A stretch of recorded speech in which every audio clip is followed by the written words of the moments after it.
Namaskar ji. Namaste, sir.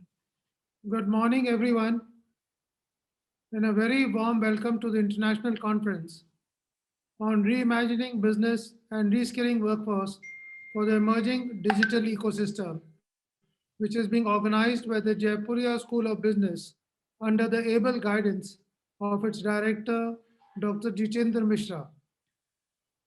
At the outset, I want to welcome our distinguished chief guest, Dr. Utio Rai Chaudhary, who is the Vice Provost for Internationalism at the University of Denver, USA. The conference chair and keynote speaker, Mr. Saurabh Goyal, President of Havels India Limited, and the guest of honor, Mr. Ravi Chandran Venkataraman, founder and CEO of Alive Consultancy and Smriti Academy. Thank you all for taking out your time for this event. Ladies and gentlemen, the world today is passing through one of the greatest inflection points in the history as technology, globalization, and climate change are accelerating at a rapid pace. The impact of COVID 19 has further accelerated the process of technological advancements by companies, and the speed of constant innovation and research has deepened. As a result of this, many aspects of our society, workplace, lifestyles are dramatically changing and are not only being transformed but are being reimagined. Earlier, innovation was mainly used in the context of products and introduction of new product categories. Now it relates to processes that enable change. Today, customers value convenience, comfort, real time delivery, hyper personalization without compromising on the quality of the product, and is spoiled with innumerable choices available to him. Digital has become interwoven in our lives and has become a natural way of working. Digitization is a new way of doing things by leveraging technology to create consumer experience, becoming agile, and unlocking new value by the power of data. Today, iPhone is the most iconic middle class consumer product. It is a calendar, a camera, map, typewriter, web browser, calculator, flashlight, music and video streaming system, ebook reader, all put into one. Companies like Apple, Alphabet, Amazon, Microsoft, Instagram, Facebook are all becoming platform companies. And because of constant innovations, large number of products like music, movies, books, retail, and banking are being extensively used both in the physical and digital formats. In the last 50 years, the speed, efficiency, and cost effectiveness and the power of computing devices have doubled every 18 months. This progression follows the industry wide development cycle known as the Moore's Law, which was first postulated by the Intel co founder Gordon Moore in 1965. The result is exponential advances in servers, semiconductors, artificial intelligence, robotics, medicine, 3D printing, and much more. While on the one hand, this requires businesses to incorporate new operating architecture, on the other hand, the rapid march of digital technology and the growing amount of data that is available have made it necessary to re-equip our workforce with the latest digital knowledge and skills. The workforce of the digital age must be made adept in leveraging data to transform their operations and deliver better products and services.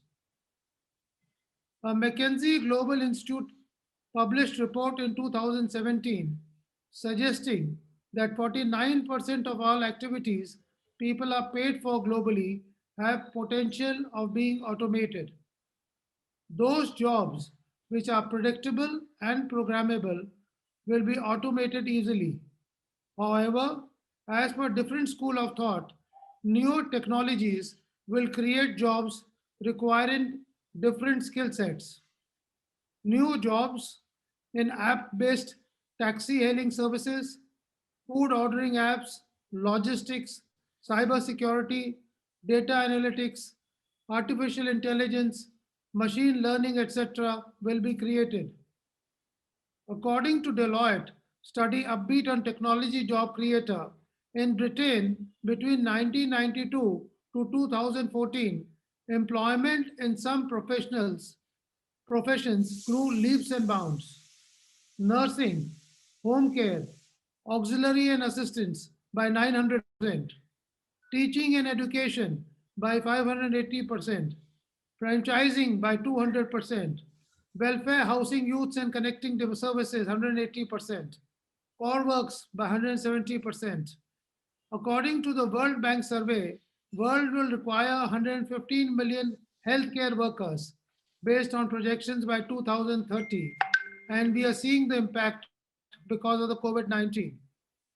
We are ushering new economic trend which will drastically change the job market.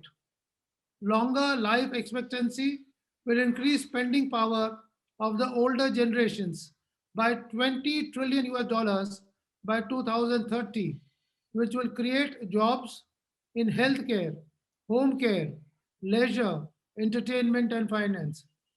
The interest of the millennials in sharing economy rather than owning will give jobs rise in care sharing companies like Uber, Lyft, and room sharing companies like Airbnb, Oyo, etc. Artificial intelligence will replace pilots with drones, which will create opportunities for maintenance, remote control, data analysis, and cybersecurity. All this would mean that the workforce will constantly require reskilling, active learning, resilience, flexibility, self management, critical thinking, problem solving will be the new norm. People have to constantly learn, unlearn, and relearn new skills to stay relevant and change jobs to adapt to new ways of working and doing things. Traditional companies will have to become agile and compete with startups as competition can come from anywhere. Companies will also have to invest in better metrics of human and social capital through adoption of ESG, environmental, social, and governance metrics. The government of India is promoting entrepreneurship and younger generation is investing in technologies that are contextually relevant and impactful for our country and is scalable as well as sustainable and which can provide basic amenities to the masses at a competitive price. We have seen unimaginable cost reduction in various products and services because of reverse engineering. The cost of ECG machine, which was costing US $10,000, is down to $70. 4G internet is available at practically nil cost. Higher quality artificial foods from US $10,000 to $33 today is available in India. The cost of genome sequencing price dropped from US $3 billion to US dollar 1,000, and the cost of 3D printers have gone down to US $300, and many more things are happening in different spaces. According to the World Economic Forum, India improved the ranking from 81 to 52 from 2014 to 2019 in the Global Innovative Index and is rated third in attracting investments in technology innovation. India today has 560 million internet users next to China and is the third largest startup ecosystem in the world. 26 new startup companies valued at over 1 billion have become new unicorns.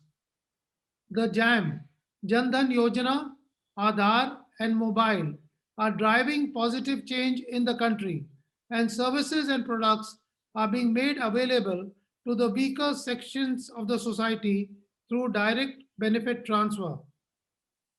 We all know and seen the launch of Mars Orbiter mission MOM, also called Mangalyaan, by ISRO in September 2014 at a cost of rupees 450 crores, which was a great leap and amply demonstrates how homegrown technology can revolutionize the sector.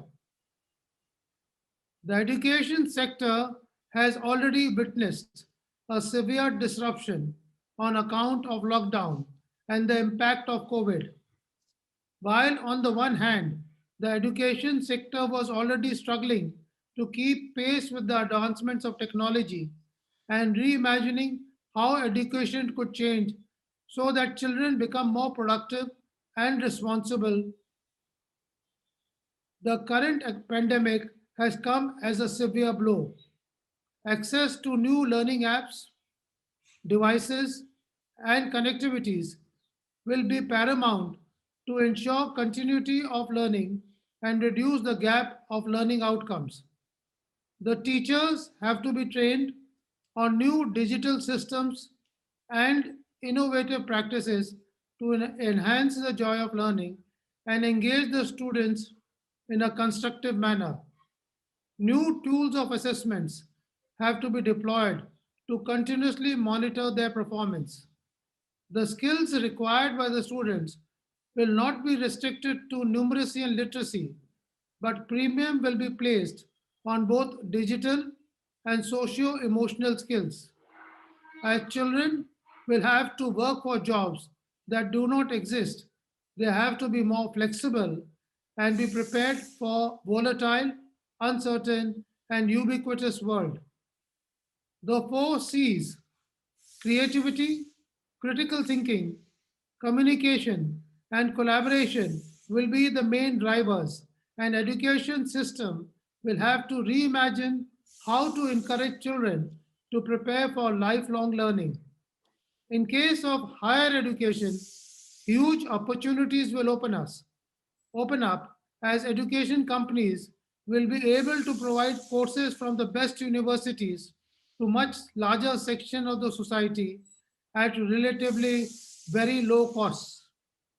We have seen in the recent past how online video conferencing platform like Zoom has expanded its presence in the education sector and has connected with large number of educators and users.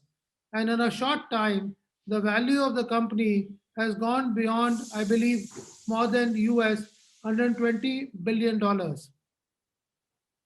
The latest World Economic League Table 2021 forecasts India's emergence as the fifth largest economy in the world by 2025 and the third largest by 2030.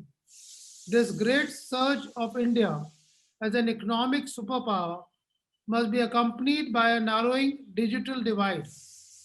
Business across all sectors have to keep an eye open for technological developments that are transforming the corporate landscape and are demanding reskilling of the workforce for business environment of the digital age. Only they can then only we can hope for a holistic societal development and true progress. In order to maximize the benefits of the several digital technologies, specific supportive interventions have to be made for data analytics under the broad categories of data sciences. The process of digitization will inevitably throw up huge data that will have to be intelligently analyzed for right predictions with respect to the consumer preferences and the growth of business. The topic of today's conference, Reimagining Business, and reskilling workforce for emerging digital ecosystem is very pertinent. We all are fortunate to have with us some of the sharpest minds in business to help us understand how businesses and workforce should adapt to the emerging digital ecosystem. I am confident that all the participants and attendees will have many important takeaways from this conference. I once again thank all the distinguished guests and congratulate the faculty and the students of the Jaipuria School of Business for their enthusiastic support and participation. Thank you and Jai Hind.